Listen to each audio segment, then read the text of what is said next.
Good afternoon, everyone. Thank you for attending the webinar today.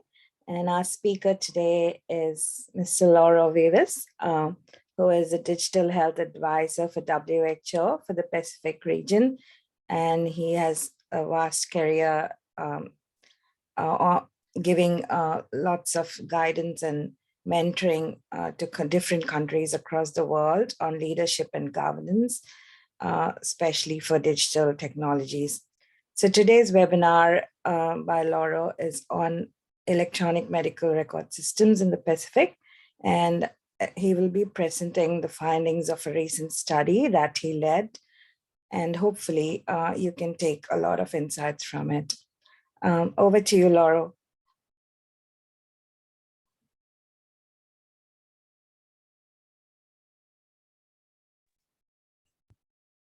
Hello, Samira, and thank you for the introductions.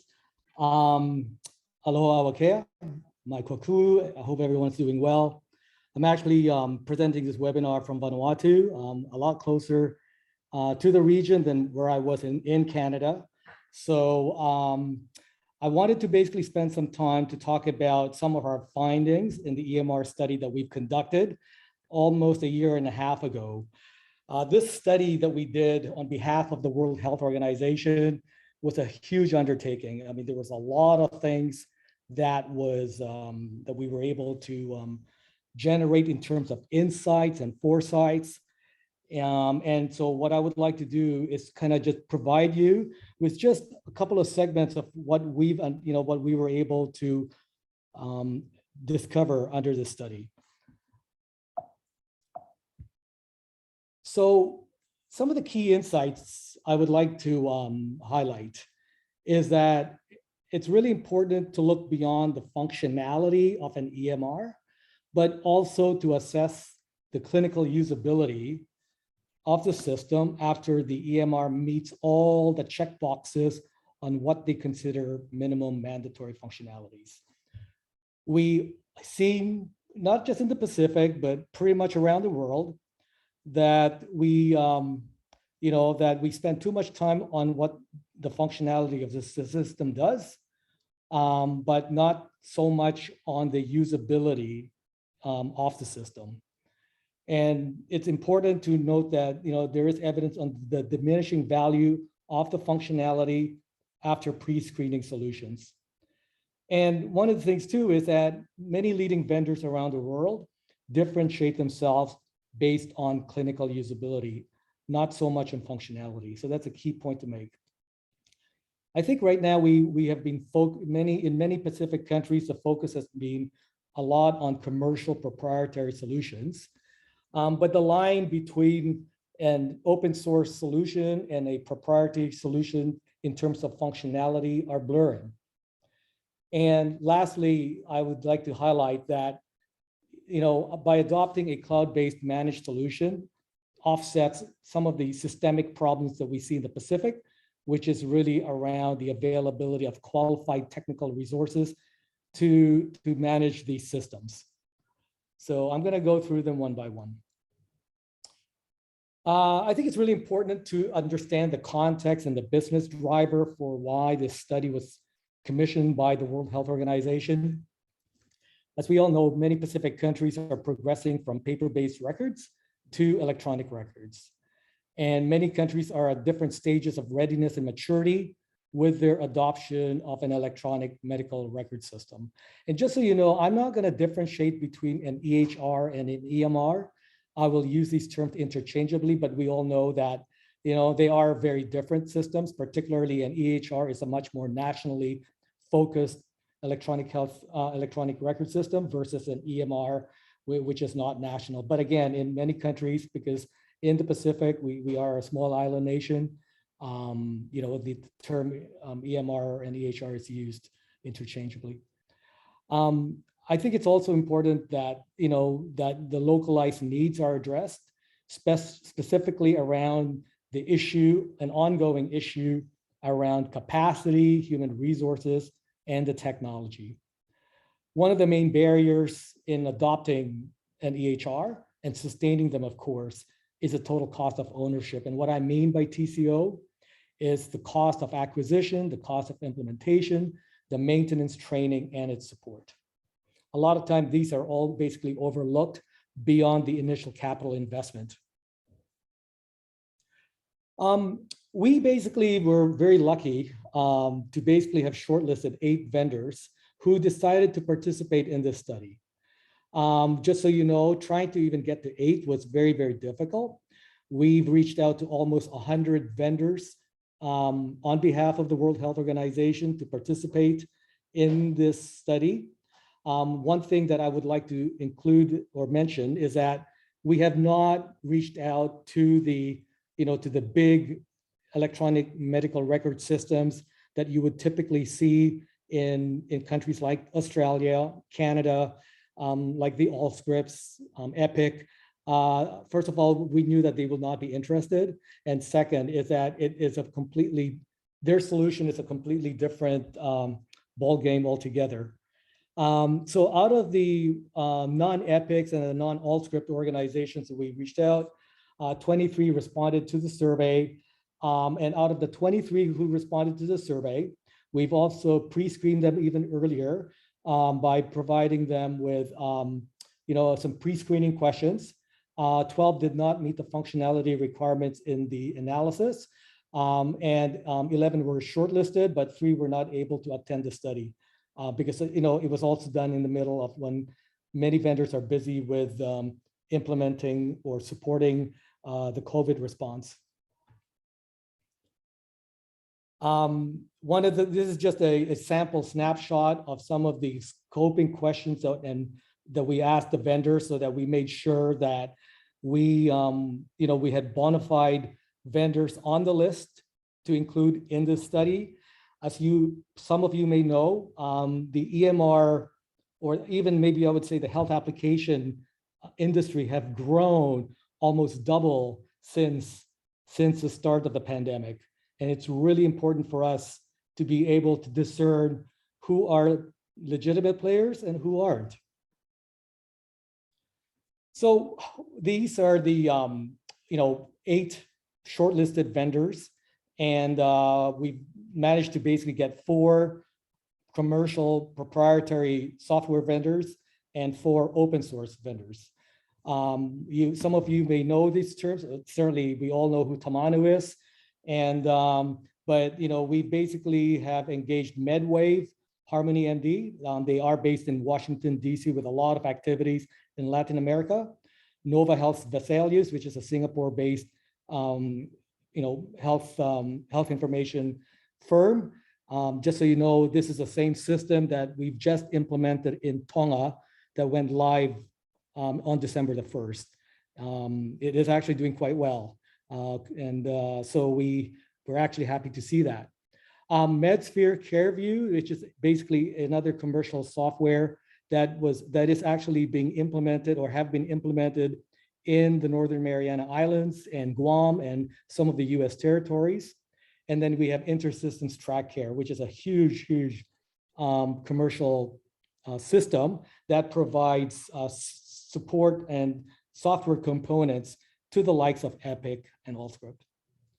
And then, of course, you have open source, the open source group, which is OSCAR, Open OSP, which is widely used in places like Canada, mostly for clinical solutions, or clinic solutions or primary care. It is also being used in places like Jordan. Bomni, which originated from India, which is now seeing a tremendous foothold in the greater Mekong sub-region, where I'm also providing some support with the Asian Development Bank. We have World Vista, which is basically the system that is used by the Department of Veteran Affairs in the US and have also been deployed in places like Finland and other places. And then, of course, we have Tamanu, which is from Beyond Essential Systems. So I'll just jump right into the insights, okay? I think the number one insight that really jumped out at us is the importance of clinical usability to increase EMR adoption.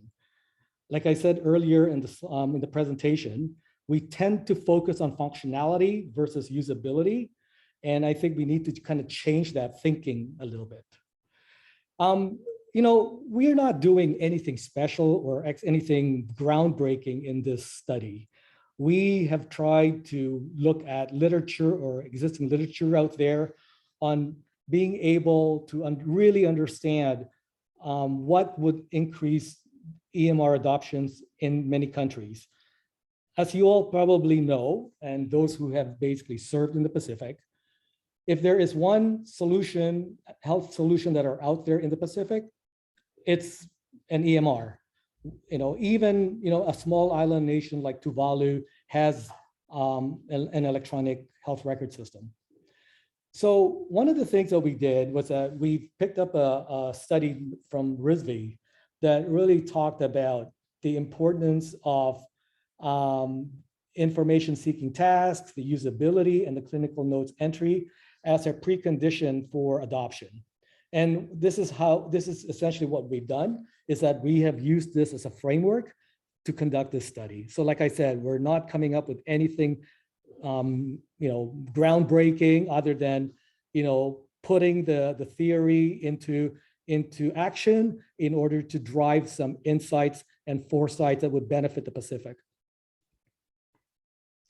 So let me just first start off with usability. Why is it important? So usability is it really measures how well the system designed as effectively, efficiently, and satisfactorily. And it has been documented that poor usability can decrease productivity, increase clinician burnout, and decrease patient safety. And in the countries where I have served, luckily served in the Pacific, is that it was very clear that many of these EMRs may not necessarily be a good match between clinical use, and as a result, they just get abandoned. I mean, there are many reasons why some systems of EMRs are not being used, but usability is a big factor of that.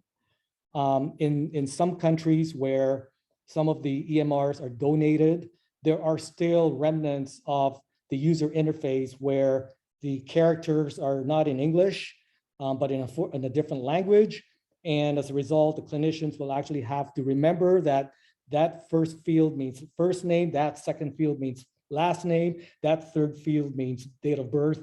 And at the end of the day, it really detracts them from being able to focus on the patient and to focus on entering the information. So in terms of being able to evaluate usability, we even took it a step further by reviewing other literature that basically assesses usability. We basically took a look at the system usability scale, or SUS, and then we basically applied Revney's theory around the ease of use of clinical notes, around the clinical notes entry and the information seeking task. Those are really the two foundations of what makes clinical notes easy to use. I would also like to further say that this is really the analysis, the assessment was really driven by the countries. This is not me or my colleagues basically trying to assess these systems ourselves. We actually have engaged clinicians from the Federated States of Micronesia, Kiribati, the Cook Islands, and from Canada to conduct the evaluation, including 4 senior medical students from the Fiji National University. So all what you see here was essentially their inputs on what they felt was a usable system. Now, before I dive right into this, again, the system usability scale provides an easy way to interpret the usability. It's really a quick way to determine the user's perception of the usability of the system. Again, the key word here being perception. It is based on a 5-point Likert scale on the strength. It basically, it has 5 positive and 5 negative statements, and the score ranges from 0 to 100. And an SUS score of 68 is considered a grade of C or a benchmark, and an above 80 score were considered above average. So again, a C is a passable mark and is considered the benchmark for this. Again, nothing scientific. A lot of this was really a question that was posed to the clinicians and the senior medical students around things like, I would like to use the system to do my day-to-day work. This system looks unnecessarily complex. It is easy to use. These are the type of questions we asked. So again, nothing difficult. Again, it's based on their perception and how they feel about the use of the system, because it's really important. When somebody takes a look at a complex problem, a lot of times those problems don't get solved because it's deemed as complex. So it's really important right from the very outset to be able to approach a system and deem it whether it's usable or not. This is one of the reasons why organizations like Apple have spent so much time designing the user interface in order to increase the adoption of their products and their application. The EMR here is no different. In terms of the system usability scale results, again, we've had 4 systems that have rated above the SUS average benchmark. The first one that scored the highest was this Washington, D.C. Latin American-based Harmony MD, which has won lots of awards from the Inter-American Development Bank. I've had the pleasure of meeting them. They were, again, they built this system around usability, but they were also focused on ensuring that the functionality is there. And then, of course, we have Tamanu, which rated the second highest in terms of usability, followed by the system that was implemented in Tonga on December 1st, 2 weeks ago, which scored at almost close to tie with InterSystems TrackCare. The rest of the other systems did not score as high, particularly the Oscar EMR, and the feedback around that, it was just too busy. There was just too much stuff going on. And along with as well with MedSphere as well. Again, if you take a look at the user interface, they're very similar. There's just too many stuff on the screen.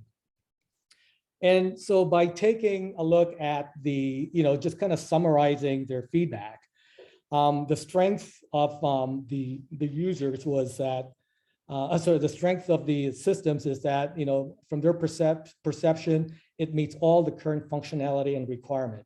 And typically that's what happens when they first look at a system, is that when they first look at it and it seems easy to use, they will say, you know what, I think this addresses all our needs.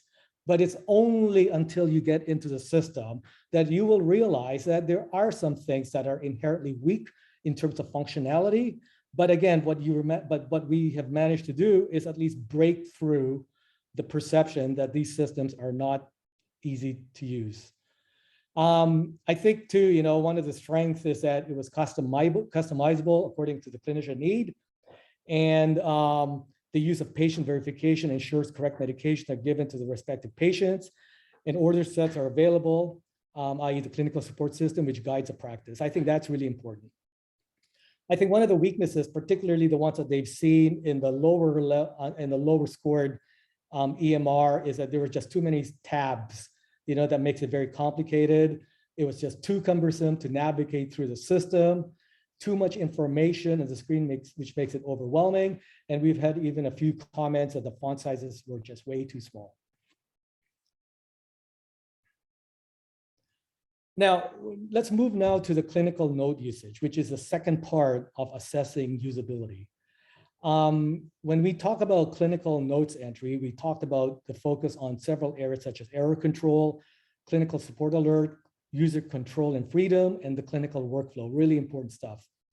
And when it comes to information seeking tasks, the focus was to understand the effectiveness of the EMR in relation to how end users would search for information through the user interface, navigating through diagnostic tests, procedures, medication administrative records, orders and drug food allergy, sensitivity, et cetera, et cetera, et cetera. So typically when you talk to the clinicians, again, only the Pacific, this is one of the biggest tasks that they have or challenges that they have is looking for information through their EMR. You know, I was able to spend some time in Fiji and spend a lot of time with these, these clinicians who are dedicated to serving their patients. And one of the things that they said to me was, Lauro, it would be great if I can just find that information just like that very quickly so that I can focus on my patient. And I think that is true anywhere you go in the Pacific or in any country, is that these EMRs should be there as a tool to enable them to do their jobs better, not to hinder them. One of the things that we did was that we have asked, again, through the clinicians and the students, is to basically rate what they felt they saw in terms of clinical usage on the 8 vendors.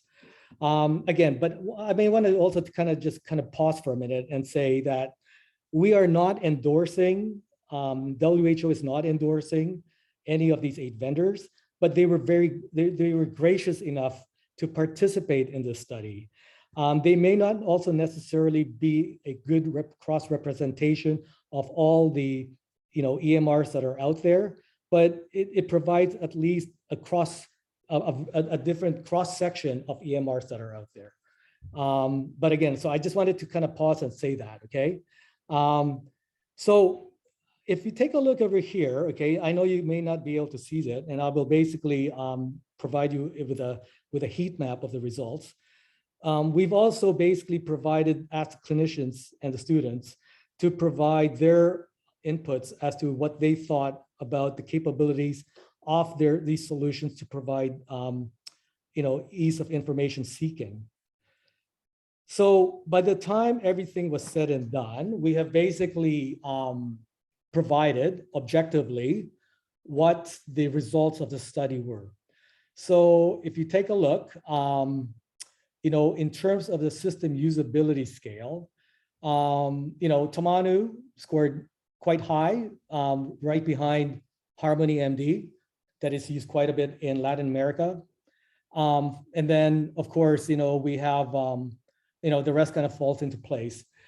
In terms of the clinical notes entry, the highest scoring one is Open OSP, which is, a lot of this system actually you can see mostly in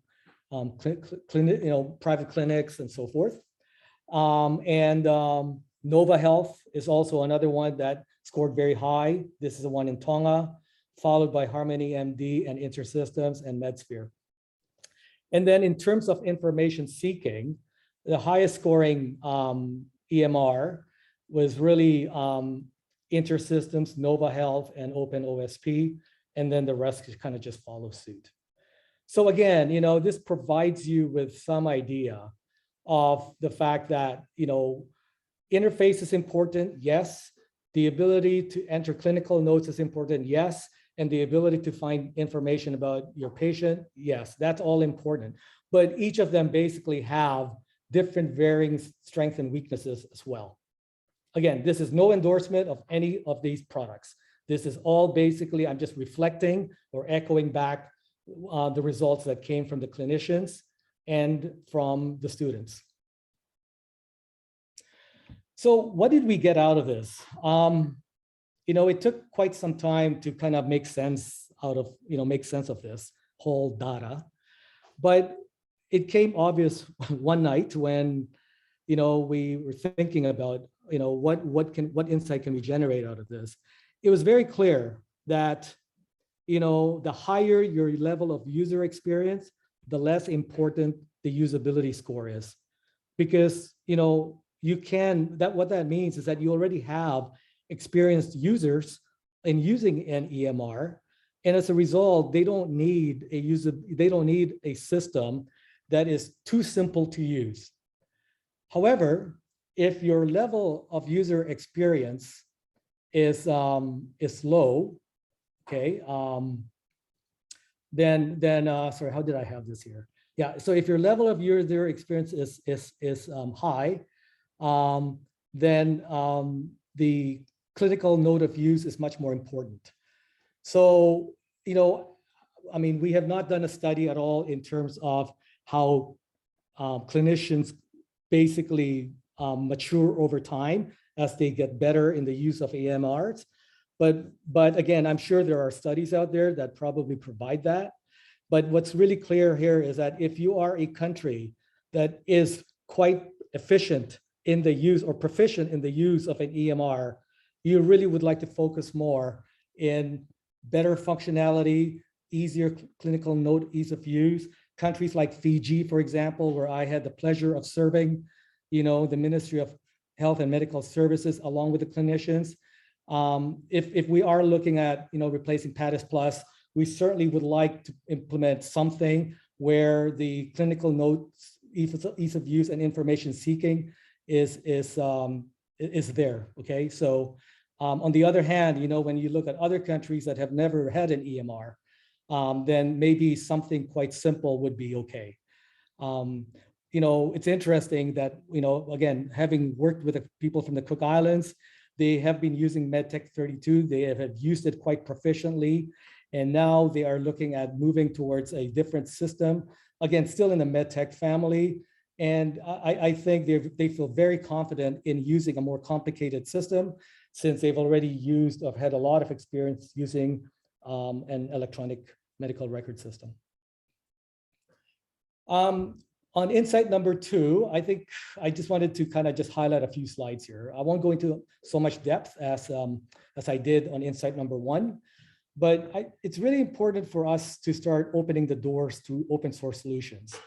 In the Pacific, as early as back in 2018, when I was helping Samoa, because they spent almost 10 years trying to figure out what kind of EMR they need to replace their PADIS system. The focus has always basically been on commercial proprietary software, because that is what that's what places like Australia, Canada, the US, you don't really see a lot of open source EMRs in developed countries. And of course, why would not that be good enough for the Pacific? And that's a valid question to ask, actually. But it's important first to make the distinction that commercial proprietary software creators do not make their source code available for others to modify. Open source software, on the other hand, is a computer software that has a source code available for the general public or to be used as is with any modification. And then there is this other industry that just emerged roughly about 5-6 years ago called commercial open source software, which is basically open source software, but it is used for commercial purposes. And it is basically commercialized by the vendors that provide them, meaning to say that you pay the commercial open source software to maintain that source code for you. So again, that is another business model. And I'm not going to go into it in much detail. So, and all the software that all the open source EMR that we evaluated fall under the category of the commercial open source software or COS. So here's some of the key insights, okay, that we gleaned out of this study. There is little to differentiate open source or COS approaches to EMR from proprietary software in terms of its maintenance, support, and usability. Very, very, minimum distinction. A lot of these COS systems actually have functionalities available in proprietary softwares. But again, you need to still pay the commercial open source software vendors for some kind of maintenance support.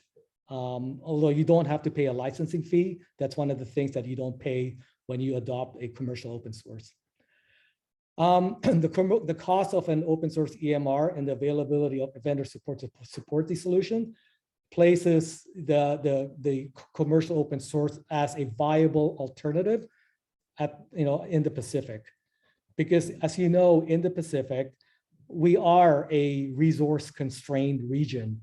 We do not have an army of IT people, that is basically at our disposal that can start supporting these systems. The fact that we have folks like Tamanu basically providing support to their product is a good thing. Of course, we would, you can't, you can't, it's not free, but at least that, it's not, you can't, the countries don't have to take it upon themselves to support these systems themselves. In a country like Tuvalu, where there's like very little IT people there, it's very, very hard to basically find someone to be, to be stationed in Tuvalu to support these systems. While open source EMR solutions can be acquired for free, the Pacific must consider, the cost of staffing to implement and support these systems. This is one of the reasons why it's important that the total cost of ownership is clearly spelled out. Having support, the Asian Development Bank and the World Bank in their TAs in acquiring some of these capital intensive on-premises system, a lot of times these countries do not basically take a look at what it would cost them beyond the initial capital cost of investment.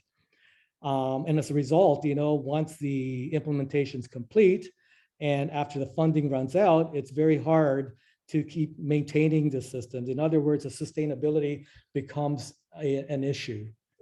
Many countries just do not have the budget annually to support the licensing cost required for commercial systems, but also the cost to pay the commercial software vendors to support these systems on an ongoing basis.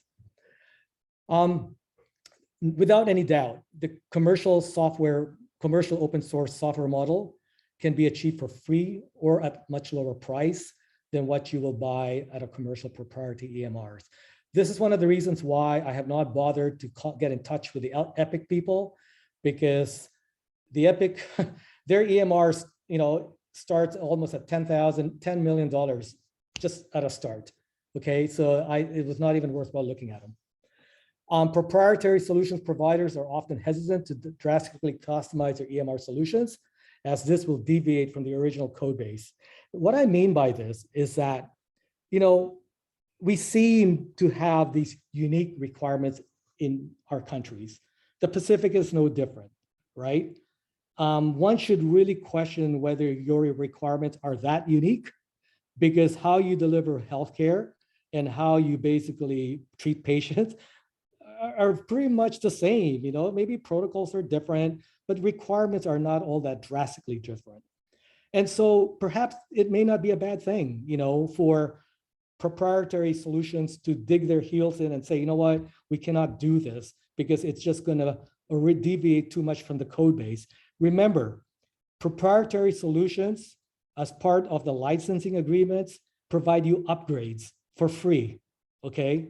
However, commercial open source solutions may, deviate from the code base, may want to customize it specifically for that country, which may appear to be a good thing.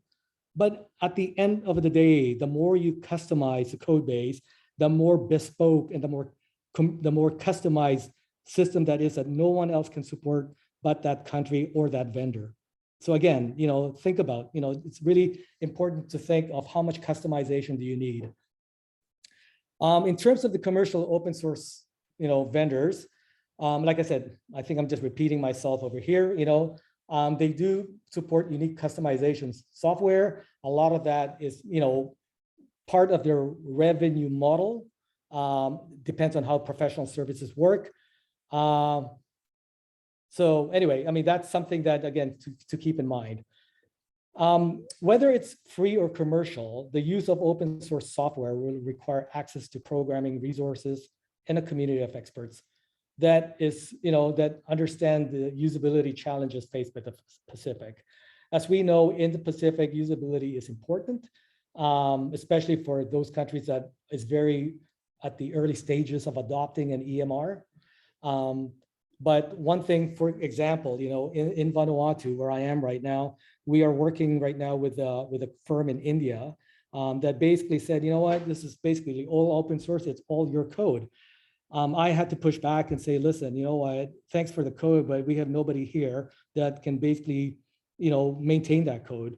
So it's still important that they maintain the code, and we essentially just basically manage the vendors. And I think too, it's one thing that's very unique to the open source EMR space is a close partnership and collaboration with the open source and global public goods communities. It's a very strong community, particularly in Africa and Asia. We don't see that too much here in the Pacific because, although we do have open source or vendors that say they are open source, I still think there's quite a long ways to go yet in really truly establishing them as an open source, and follow the open source principles. In terms of insight number 3, it's really about broadening the country capacity through cloud-based EMR solutions. We all know that in a constrained region like the Pacific, where we have problems, with the IT resources, we have problems with the network, servers, acquiring them. I mean, it's quite difficult. So, and what we're seeing right now is that there is definitely a trend, around the world actually, a global trend, where health systems, hospitals, and other healthcare organizations are adopting cloud computing. And certainly the COVID-19 pandemic has caused a sudden shift to remote work and a rapid movement of computing workload to the cloud. As you can see, we all have been basically doing Zoom calls since the start of the pandemic, but we're also seeing a lot of these big vendors, IBM, Epic, Allscript, starting to basically develop solutions that are cloud-based versus on-premises. What I mean on-premises, actually installing the EMR on site in the country's data center. It's starting to also prove that it offers a convenient on-demand access to technology resources without having to invest a lot of capital-intensive infrastructure and money, and the need to purchase these annual software licenses. Typically, many ministries struggle to pay on an annual basis. So instead, when you need the solution, you just pay a subscription. Just how you pay for iTunes, just how you pay for Zooms, right? You pay a monthly or annual subscription. And if you're done away with it, you're done away with it. You don't have remnants of these, servers that should have been used on premise, but because we ran out of funding, it's just sitting there. So again, a different way of looking at it. Especially with the advances in telecom technology in the Pacific, such as, landing submarine cables in many Pacific countries, installing high-speed VSAT connections in places like Nauru. There certainly are opportunities for Pacific Island countries to start using cloud-based electronic medical record solutions to support any national clinical applications. But I just have to say one thing about this, okay? Countries like Fiji that have redundant submarine cables are certainly a good candidate to start using cloud-based systems because, if one submarine cable goes down, there is a backup. But in countries, for example, like Tonga, where there is only one submarine cable, and if that thing gets cut, then you completely lose connection actually to where the EMR is running on the cloud. So that it may not be as viable. But again, there are other technologies that are starting to emerge that can be an alternative to a submarine cable if the submarine cable goes down, such as the high-speed VSAT connections and so forth. But again, like I said, this is something that every country has their own different risk tolerance. If you ask me, having one submarine cable is not good enough to basically start using an EMR on the cloud. But again, many countries are starting to also look at the Fiji model where they would also like to see other submarine cables as well land in their shores. The other thing too, and I've mentioned earlier just at the outset here, is that the cloud option attenuates some of the challenges faced by the Pacific countries. The long-standing complex challenges of basically acquiring capital, access to health secure oriented infrastructure like infrastructure that is HIPAA compliant or GDPR compliant. And of course, the most important thing is the difficulty of tapping qualified, scarce global technical resources who are technically proficient, but not available in small population countries. Sorry, I need a glass of water, but I don't have water here. Okay, just hang on here. I think we're almost done. One of the key insights here is that, the cloud option definitely alleviates the need for a highly secure and suitable data center that are staffed properly with qualified resources.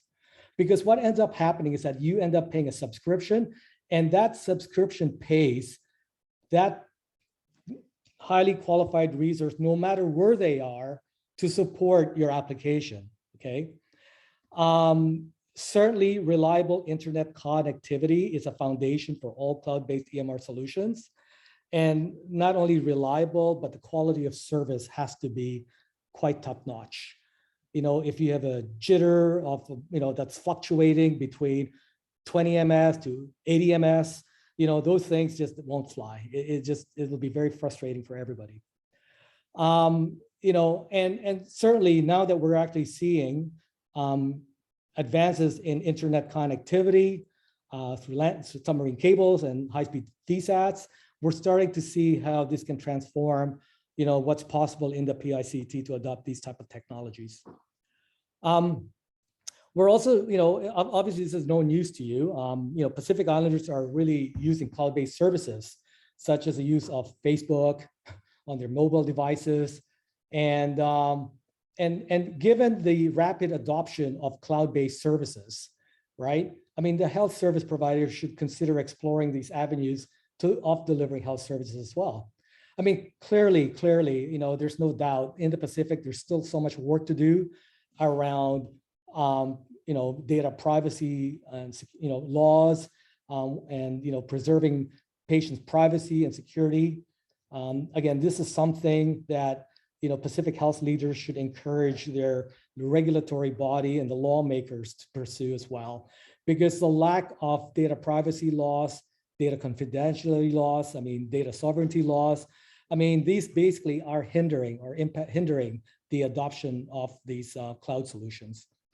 And of course, if we actually have a legal and regulatory framework in place, it provides country more confidence and clarity when we need to start introducing technologies at an instant, for example.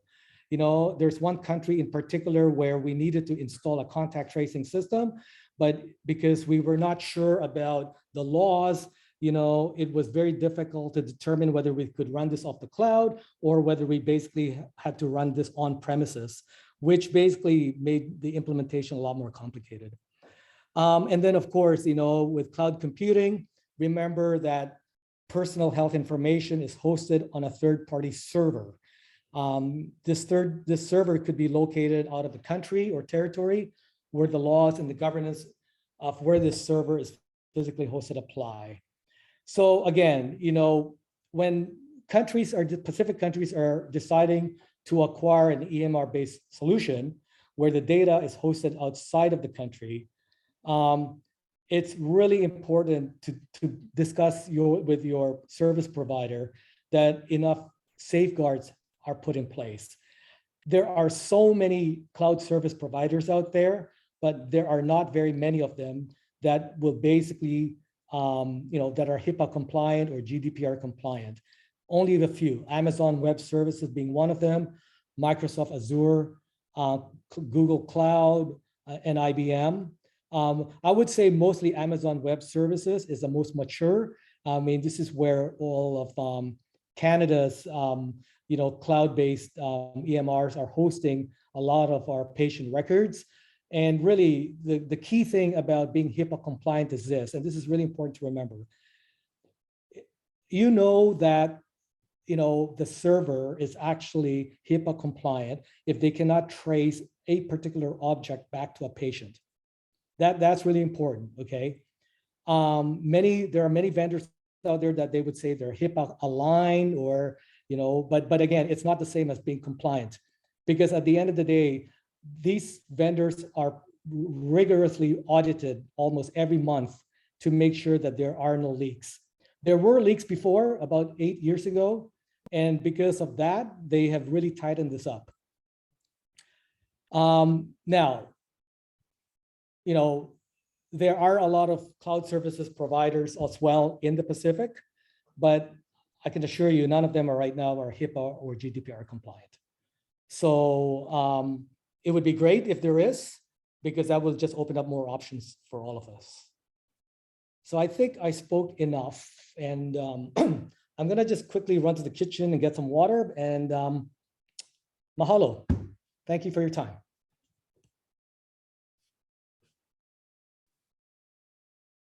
Over back to you, Samira. Thank you very much, Lauro. That was a great presentation. And while you get that much deserved glass of water, I just hand over to Mr. Sunya Sokai from SPC to take over and facilitate the discussion. Over to you, Sunya. Thank you, Samira, and it's good to be amongst colleagues and again in this webinar. Thank you, Samira, for inviting me to facilitate discussions. I think Lauro should be back at his computer. I'll just open it up for discussions and any comments people may have. Thank you.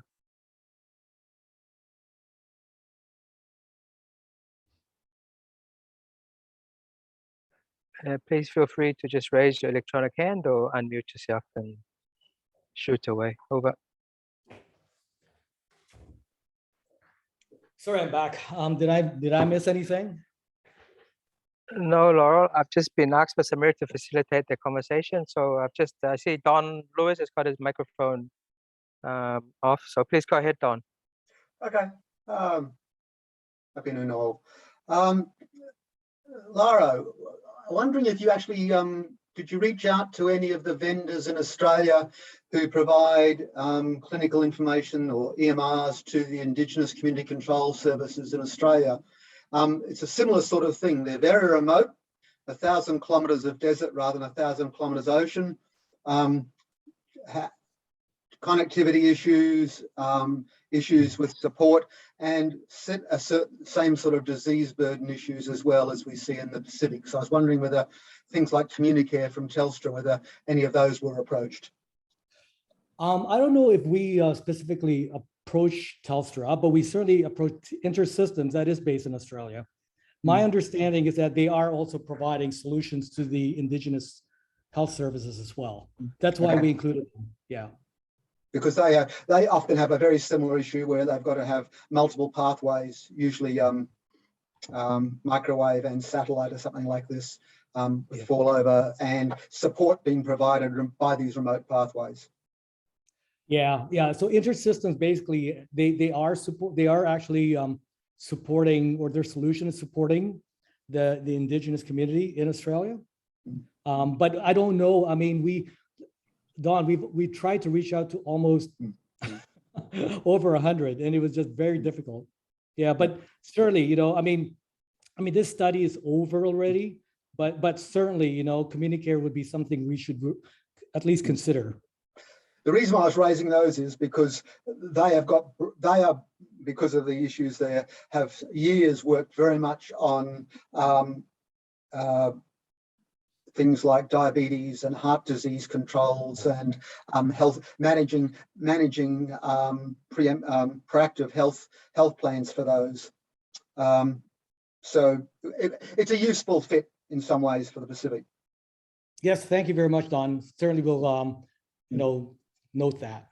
That this is one of the reasons why, Don, it took us a while to even get the study going, because it was very difficult to try and get the vendors to to participate. A lot of them want to do it. It's just that it was just maybe the timing was so bad because of COVID.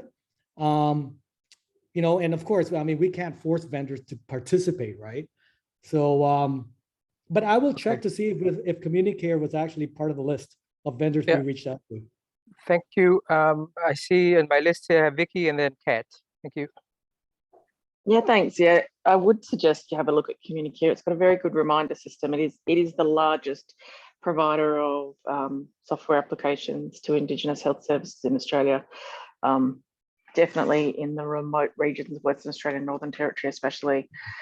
That was one comment. I put in the chat. You probably haven't had a chance to have a look, Lauro, but OpenMRS and OpenEHR I think Katri answered that OpenMRS didn't answer, but I would have thought they would have been top of the list for open source, given their sort of very large uptake in Africa and other regional places, and strong support from people like USAID to keep updating. Yes, Vicky, thanks for bringing that up. I mean, OpenMRS they did basically say they wanted to participate. But when we basically reached out to them again, they just really did not have a lot of time to participate on this. I agree with you. It would have been great to have them there because we are actually working with them actually in Cambodia. It looks like they actually have quite the solution. But again, we can't do anything if the vendors basically just did not have time to participate, Vicky. Yeah, no, that's true. Yes, I think the message here is that maybe a repeat follow-up may be something beneficial if there's resources available. Vicky, did you have any other comment? And probably just, the timing would have been, if you were an open, MRS vendor, you were probably massively busy in Africa trying to modify systems for COVID. So, I think, Sonia, you're right. When the world, if and when, calms down a little, some of these, probably OpenEHR and OpenMRS are the bigger sort of open source vendors that I know I looked at for Nauru a few years back, and I think maybe Nauru is too small, but certainly sort of the middle size countries would probably benefit for some of those. Vicky, but I think I just want to emphasize, okay, is that we're not here to evaluate the performance of these products, okay, or the vendors. The key, what we wanted to get out of the study is really to generate some insights beyond the product themselves. Yeah. Like, for example, to be able to generate the insight that if you are a mature user of an EMR, usability, may not necessarily be your highest priority. It'll be your functionality. So it's more about, is it more about those, what we're sort of, my takeaway from this, it's more about what we need to consider when looking at products, yes, and changing the paradigm of saying it needs to have this module and this module and this module. It's more about how will it be used by the clinicians and administrators within my country, and will it fit the way we deliver health service and integrate well with our processes. Right. Okay, can we invite Kat, please? Thank you. Oh, thanks, Sonia. Lauro, thank you very much for the presentation. I think it's really great to have a framework to help countries to evaluate the EMR offerings, and this is probably one of the key outcomes of what you've done. Two questions. I wondered if you could tell us a bit more about the process by which the clinicians evaluated the products. Were you able to get a demo copy of each, for example, for the clinicians to play with? And the other, just picking up on what someone else has said, do you plan to repeat or update the study in the future? Thanks. Yes, thanks, Kat. What we've done is that we have developed essentially a set of requirements that speaks of about 160 data points. So that's 160 data points of requirements. And then essentially what we have done then is we have invited the vendors to present, and it has been recorded so that those that cannot participate on that day can review the recording. So I guess in other words, yes, the answer is everybody had a chance to take a look at it. It has been recorded, and they've actually got a structured template of 160 data points that they have used. Because one thing, Kat, that we wanted to make sure that we did is that we have put a framework or a structure around how these systems are evaluated, rather than keeping it open-ended, which can become problematic down the road and too subjective. And then the second question as to whether we would do this study again, I think you should ask Katri. Katri would be the best person to answer that. Katri, would you want to say anything?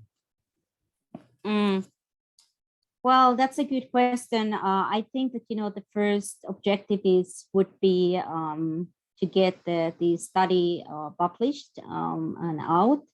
including, the chapter on the key principles, what the countries needs to look when they are evaluating or the process, how they're supposed to evaluate, the different electronic health records. I think that's one of the key outcome of this study. It was a quite cumbersome process and lengthy and costly, they engage with these 100 vendors, so they reach them and then, able to, scale down, only for the 8 vendors. So if we're going to repeat the study, I don't think so that's anytime soon, but if DFAT would like to do it, or is anybody else, we would be happy to, to share the methodology. If you would like to repeat, the using the similar approach, like, there may be in 2 years from now. It's a standardized Excel. Thank you, Katri. I think from where SPC sits, I think there is value in a repeat, and would be happy to have a conversation with any of the partners and WHO and seeing how we can do a repeat in once the dust is settled with COVID. Sorry, Sonia, I just want to add one last thing. So these insights that we've generated is just half of what we've done. I mean, like Katri said, we've actually done even a TCO study. We've actually taken a look at what would be the appropriate solution, depending on the kind of profile that you have, what kind of architecture you may have.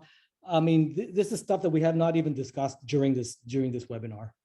So, thanks. Okay, there's a question here in the chat from Kiribati. I think they can't speak, but they would like Samir, what does it say? I can't seem to locate the message now. But then there's a question posed by Kiribati. Okay, apologies, I don't have a microphone, or mic is not working.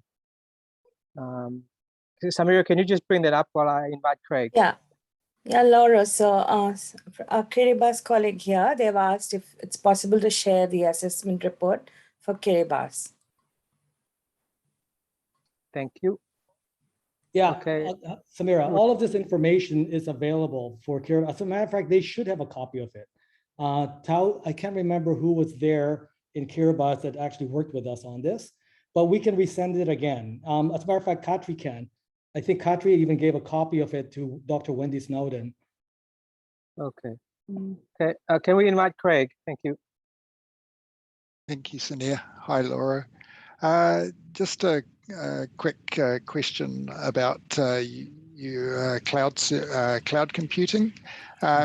You mentioned the downsides of countries' egress via their submarine cable gets cut. Any other downsides to cloud computing that you know of?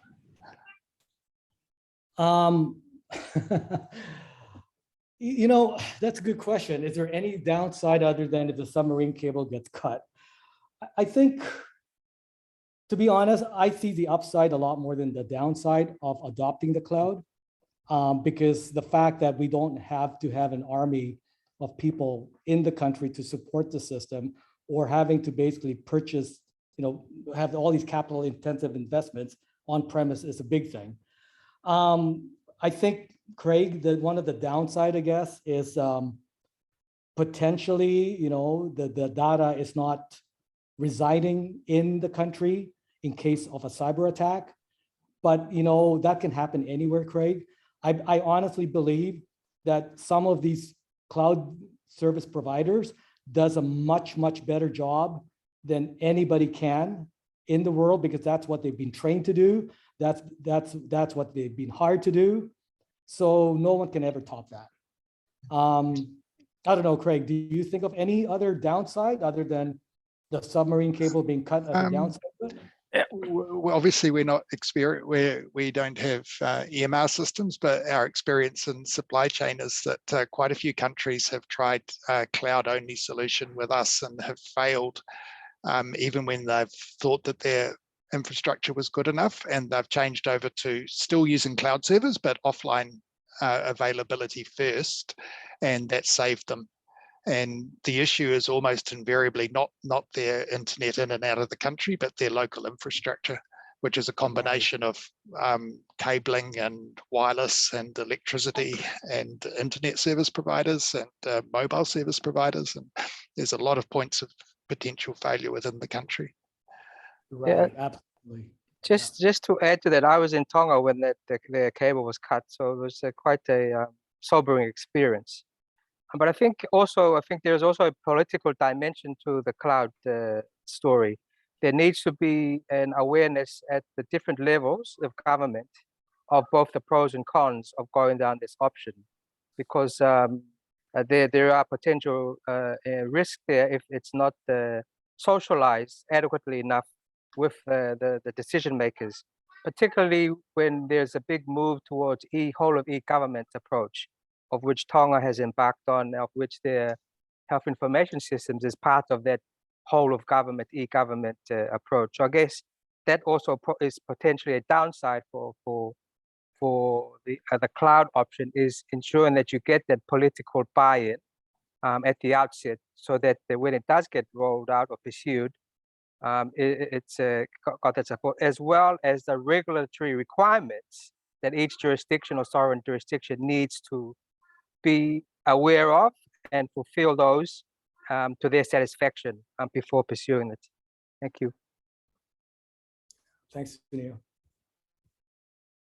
Any other contributions or reflections on the presentation? The time allocated is until 4:30, but we don't necessarily have to use the full 1.5 hours that the webinar has been dedicated for.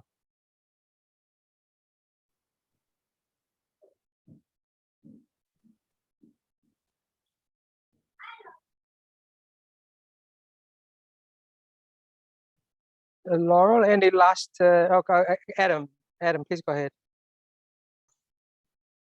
Thanks, Sonia. I worked out how to put my hand down here. There it is. Thanks, Lauro. Great presentation and good insights. So thanks for sharing.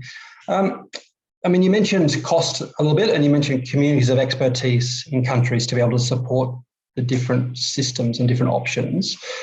Do you have a sense, or do you have any, I guess, evidence or thoughts on, you know, what the demonstrable difference is between, say, a proprietary system, which obviously costs money, but does come with some, you know, some added value in some regard, versus the open source and, you know, requirements to be able to code and to be able to interpret code and manage code and all those sort of things that go with it.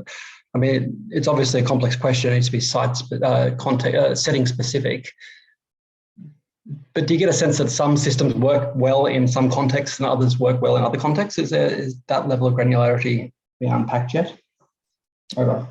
Yeah, I mean, I don't know how I can tackle the question, but I'll give you an example. Okay, so during the early stages of open source health solutions, many countries, it was really up to the countries to support their own code. Laos being one of them, I do remember, and many African countries. What they're finding is that many of them actually, you know, are still struggling in ensuring that, you know, the system is running properly. A lot of times, you know, they're still dependent on that particular individual to support the system.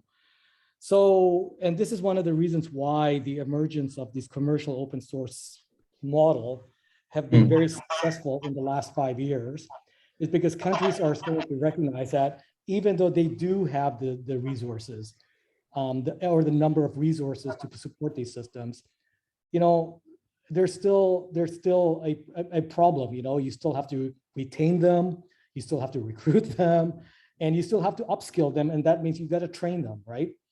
And so what's happened is that, you know, somebody came up with a brilliant idea and said, let's do this, you know, let's make it open source. I believe it was Red Hat, you know, back during the Linux days, that have decided that there is definitely a, you know, these open source systems are starting to become pretty good, and but the problem is supporting them.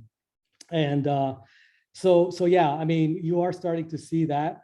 I don't know yet whether, in terms of the economics of it, I still believe that you're still further ahead with a commercial open source implementation versus a proprietary one, especially if there are big licensing fees that you need to pay annually. But again, you know, it's very country specific. some of them may, yeah. I mean, it's how do you measure a piece of string, Adam? Right? I don't know, but Can I pitch in there, Lauro? I feel like, you know, over the last 20 years, I've seen every commercial implementation in the Pacific fail after a couple of years. Tonga's been the most well sustained, and for many reasons, which we won't, you know, compare and contrast countries, but even so, because they didn't have the funding to continually upgrade to the latest revisions of the product, which would have, you know, they got behind, the product became then unsupported by the vendor. So, you know, there's so many moving parts in those, you know, proprietary systems. And the other thing that I noticed when we did go live with that system in the first place is that we're used to our counterparts and donors helping us do the implementation. Your vendor doesn't do that. They just say, here it is, put it in. And, you know, you still need all of those support services around to help with that sort of how, you know, how are we using it in country? It's not just here is a product. So I think the open source products and the people that they're used to working with are much more like us, you know, in the Pacific, rather than, you know, the big hospitals in Australia or New Zealand or wherever else. So yeah, you know, if history is anything to show, it has failed everywhere so far. And, you know, I think the answer is, you know, the answer to idiocy is, you know, repeating the same thing and expecting a different outcome, you know. Yeah, Thank Vicky, you. I mean, Thank you. oh, sorry, I was just going to say, Vicky, but, you know, just remember that the Tonga implementation last December the 1st was a proprietary system. So it remains to be seen whether it's going to, well, let's see if it will sustain itself.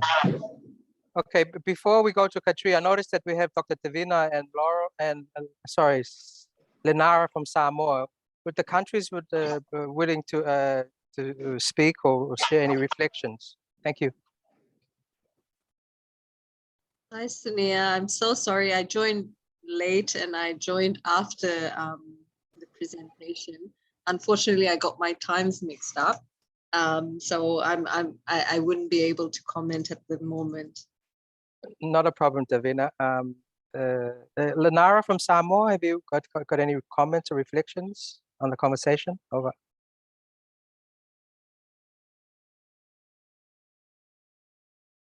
Okay, maybe I can go to sorry. Go ahead, Lenara. Over.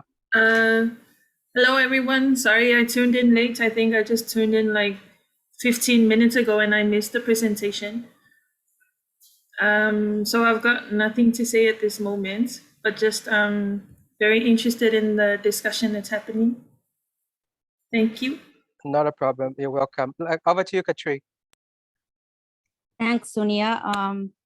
I just wanted to, you know, to say something, you know, from my personal experience. And one of the reasons, you know, the conducting this study was that after working 5 years in the Pacific and visiting, you know, the quite several countries, and unfortunately, I have to say that, you know, the similar experience in a wiki that, you know, the most of the applications that I have seen, especially electronic health records and EMRs, they are either abandoned or they are used only partially, or they are definitely not serving the purpose, you know, what they're supposed to originally, why they were brought into the country.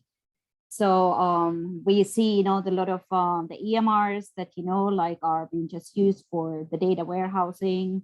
We see EMRs that, you know, like that have full functionalities, but being used only for the patient administrative purposes. Hardly, I haven't seen any visiting any South Pacific countries where they would use the EMRs, the managing, you know, the wards. So even that they would have, you know, some sort of, you know, the electronic health information systems, they are not using them for the patient, the management, even though they would have, you know, the even capabilities and functions, those are not used. So there's multiple reasons for these, but one of the things that I have seen is that a lot of these systems have been brought into countries. They're donated by external donors with the goodwill, but my doubt is that whether that they have done like good assessment of the business requirements with the multi-stakeholders, and this project that we developed, these the big Excel, the mapping, all the requirements, like together with the country stakeholders, or would done, on the purpose, like, actually the mapping, like what the users' needs are. So we have seen, that some countries in the Pacific, they might have, like the systems are way beyond, like what they need. And they just use, the proportion of functionalities because the system, it's just not, the good fit for them. That Lauro mentioned that earlier. The other thing is the user engagement. I haven't seen in the countries that they would have had appropriate maintenance plans, training and financial maintenance, upgrades are not done, in these systems. They had no change management strategies. And the plus, like human-centric design approaches are completely missing, in the countries. So I'm just saying that, it's not only the software. I would just say the software itself, like maybe 20%, but I would just say the 80% as well, is this human error, how these systems are brought, in the first place in the countries, and how, end users have been ever involved, in the process. So these are just my few cents. And I guess, the one of the study, the insights is this really user engagement and usability of the systems, and the user satisfaction. They are not going to use these systems and they're abandoned, if they're not involved from the beginning. So these are just my reflections on 5 years in the Pacific. Over to you guys. Thank you, Katri. It sounds like it's a farewell comment you're making, but anyway, I thank Laura for responding to Lee's comment, question in the chat, and also Michael Noonan's comments on open source outsourcing. And thank you. One last chance for any last comments before I yield back to Samira. Laura, since it was your presentation, have you got any final comments, short, please, before we turn to Samira?